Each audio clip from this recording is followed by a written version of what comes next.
खुलुमबाय स्टुडिय'आव दङ आं हेमा नार्जारी बे चेनेलाव सानफ्रोमबो फुं एबा मोनाबिलियावबो खौरां मोननाय जायो। बिनिखायनो नोंथांमोनहा खौरां खोनासंनो मोजां मोनोब्ला आंनि चेनेलखौ साबस्क्राइब खालामना ला। क'क्राझाराव आयेन बेरेखायै उदाङै सोलिनाय जेबो जुवा गेलेनायखौ बन्द खालामनांगौनि थाखाय BSUआ जिल्ला बेंगिरिनो गांसे गोसोखांनाय गथायदों। क'क्राझारनि हाथाइ बाजारफ्राव उदाङै जुवानि खेला सोलिगासिनो दङ। बेयो जोंनि समाजाव जोबोर गाज्रि गोहोम खोख्लैगासिनो दङ। बेबादि उदाङै जुवा होनायखौ लानानै जायगानि सुबुंफ्रा बेखौ होबथानांगौनि थाखाय जोंनो गोबां खेब खावलायबाय थादों। आरोबाव क'क्राझारनि गोबां ओनसोलनि हाथाइ बाजारफ्राव बेबादि जुवा होनायनि जों खौरां मोन्दों। बेखायनो जों जायफोर बिथांमोना बेफोर खेलाखौ होबाय थादों बिथांमोना बेबादि गाज्रि खामानिखौ गारनांगौ आरो गुबुन राहा लामा लानांगौ। मानोना बेफोरबादि जुवा खेला होनायजों जोंनि समाजा जौगाया जोबोर गाज्रि हालोदावसो थांगासिनो दङ। समाजखौ गाज्रि जाहोनायनिफ्राय रैखा खालामनानै मोजां राहा लामा लानांगौ होननानै खावलायदों BSUनिफ्राय। बावैसो सान सिगां जों समाजारि बिजोंनि गेजेरजों APWनि आफादगिरि नेहाथारि अभिजित शर्मा आरो ट्रिबुनारि तालुकदारा बिस्वजित दैमारिनि हेंथायै ट्राइबेल माहारिखौनो लाजि फोनांनाय बादि अजद लाबोदोंमोन। बेबादि नंखाय अजद लाबोग्रा अभिजित शर्माया दायो खैफोदाव गोग्लैनो हागौ।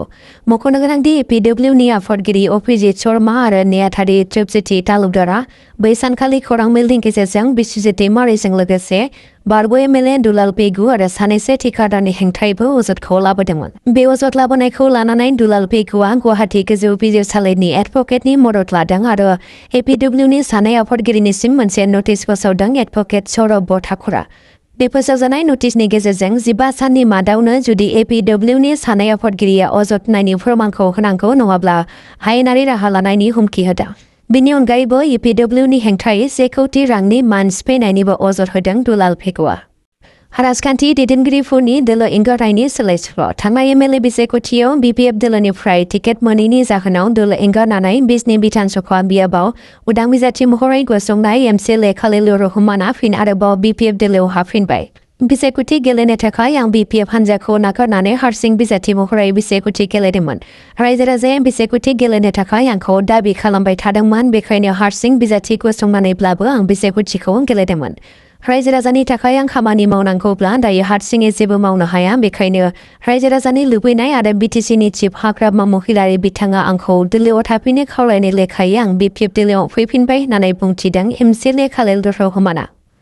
रायजोनि दाब दाब जायगायाव फिन आरोबाव सोमजिदों हाग्रानि मैदेरनि उदखार। तामुलपुरनि खारखेला गामियावबो हाग्रानिफ्राय आदार नागिरनाय मैदेरा सासे सुबुंनि नखर आरो धोन सम्पतिफोरखौ खहा खालामदों। हरनि समाव स्रोदै फैनानै न' बां सिफायदों, थालिर दंफां आरो बारि बागान गासिबो खहा खालामलांदों आरो थिनानै दोननाय माइखौबो जानानै गालांदों होननानै मिथिहोदों। बेराफारसेथिं उदालगुरियावबो हाग्रानि मैदेरनि उदखाराव गंसे न'आ सिलिंखार जादों। बनगुरुं गामिनि थागिबि मन्थुराफोरनि न'आ हाग्रानि मैदेरनि उदखाराव सिलिंखार। न' सिङाव थानाय मुवा बेसाद जालांनायजों लोगोसे बारियाव थानाय फिथाइ सामथाइफोरखौबो जालांदों होननानै फोरमायदों नखरनि सुबुंफोरा। हाग्रानि मैदेरा बेबादि उदखार खालामबाय थासेयावबो BTC सरकारा बनगुरुं हालामाव सोमजिनाय मानसि आरो मैदेरनि दाङाबाजिनि सायाव जेबो नोजोर होआखै होननानै अजद होदों भुगिनांनाय नखरा। नोंथाङा भिडिअखौ मोजां मोनोब्ला लाइक, शेयार, साबस्क्राइब खालामना होबानो जाबाय। गाबोननि भिडिअआव लोगो मोनफिनसिगोन। गोजोन्थों।